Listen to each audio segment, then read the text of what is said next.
U.S. stocks roared back on Tuesday after a three-day slump for the S&P 500. Equity investors caught some relief from another drop in oil prices, and markets are now looking to the Federal Reserve's upcoming policy announcement to see just how aggressively the central bank will attack inflation. Palumbo Wealth Management's chief investment officer, Philip Palumbo, said Fed Chair Jerome Powell has a fine line to walk. So going into the Fed meeting tomorrow, we're going to see a quarter basis point increase overall. It's going to be a wait and see. I think that's what the game the Fed is going to play. And overall, I just think that he's going to be not as aggressive as he should be, which is going to be problematic in terms of the economy and the impact overall, which is going to be ultimately a hard landing.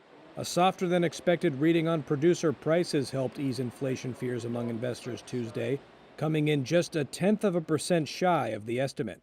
The Dow finished up almost 2% higher, and the S&P 500 rose more than 2%, while the Nasdaq closed up nearly 3%. Megacap growth stocks gained, with Microsoft and Apple providing the biggest boost to the S&P 500 and Nasdaq. Shares of major U.S. airlines, including Delta, United, American, and JetBlue Airways, all soared after the carriers raised their current quarter revenue forecasts, even as they trimmed capacity. Delta CEO told a news conference Tuesday that he was seeing the strongest demand in his career.